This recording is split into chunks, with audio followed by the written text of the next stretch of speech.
партија кој вашиот став околу тоа еве законот се изгласа, меѓутоа заглави во онаа процедура на потпишување на указот од страна на шефот на држава Небио Биванов. Кој е вашиот став? Еве на пример дали има правна основа, дали има дупка во Уставот на Република Македонија, каде што би можело да се направи оставка, да законот за јазици помина само со потпис од собранискиот од председателот на собранието Тала Џафери. Како ќе биде прилогот според вас во оваа ситуација? Да, членот 75 од Уставот е доста категоричен во врска со тоа што се случуваше и требаше се случува во парламентот.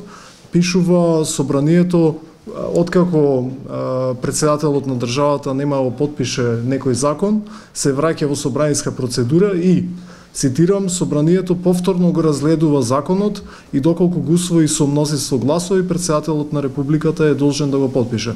Она што ние го видовме во собранието е дека не беше отворена дискусија за законот и автоматски тоа значи дека е прекршен Уставот на Република Македонија, тоа е членот 75. Она што ние сме го осудуваме е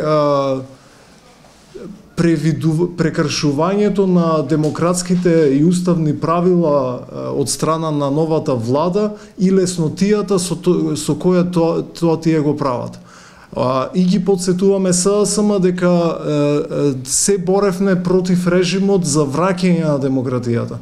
Она што сега гледаме е дека и нив, како и на ВМРО ДПМН е предходно, законските и уставните норми им се празно слово на хартија во нивната желба да владеат и да окрадат овој народ без разлика на етничката припадност. Меѓутоа Иванов рече дека нема да го потпише. Од друга страна, експертите велат дека тој е должен да го потпише. Што доколку тој не го потпише? Како законот, значи не може ниту да се оспори пред Уставен суд, нема да стапи на сила? Кои се тие можности? Она што е направено со прекршувањето на Уставот на Република Македонија од страна на парламентарното мнозинство е отварање на дупка во толкувањата на Уставот на Република Македонија што понатаму следи. Значи, јасно стои во Уставот, во овој член, дека по разгледувањето на вратениот закон и гласањето во собранието, ако со мнозинство гласови се усвои тој закон, председателот е должен да го потпише тој закон.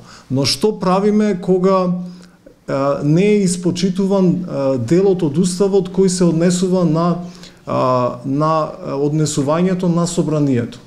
Значи, тука се отвора непотребно простор за различни толкувања и за повторно евентуално кршење на Уставот на Република Македонија. Ова е работа која парламентарното мнозинство не смееше да го дозволи, значи да си го толкува Уставот како им одговара и после да предизвикува понатамошно девалвирање на Уставот и уставниот поредок на Република Македонија. Ваш коментар во врска со протестите што се прават пред домовите на пратениците кои што гласали за законот за употреба за јазици? Сегашни. Значи, секогаш правото на мирен протест е прво правото на мирен протест е гарантирано право во Уставот на Република Македонија, но треба да се внимава да не се премине границата на уставно регулираното право и законско регулираното право. Граѓаните имаат право да го изразат своето незадоволство, но при тоа не смеат да ја нарушуваат безбедноста и човековите права на останатите граѓани без разлика колку не се согласуваат со нивните ставови или нивното поведение. Дали вие како партија ги поддржувате протест? Молам? Дали ги поддржувате? Левица е крајно загрижена од зголемениот јаз помеѓу македонците и албанците во Република Македонија, ако е свесен резултат на погрешно спроведувањето на владините мерки во врска со унапредувањето на правото на користење на албанскиот јазик. Значи, ние поддржуваме социјален бунт против недемократската и ненародна власт која го осиромашува обичниот народ, бил тој македонец или албанец. Она што во овој момент го гледаме со овие протести кои се случуваат е злоупотреба на народот од страна на националистите за да се ја унапредуваат својата агенда. Но исто така ќе нагласиме дека тоа е свесна стратегија на на властодржците, раздели па владеј. Го подели од народот на меѓуетничка основа и наместо да внимава дали го крадат или не, тој го лоцира непријателот кај сиромашниот граѓанин од спротивна етничка припадност.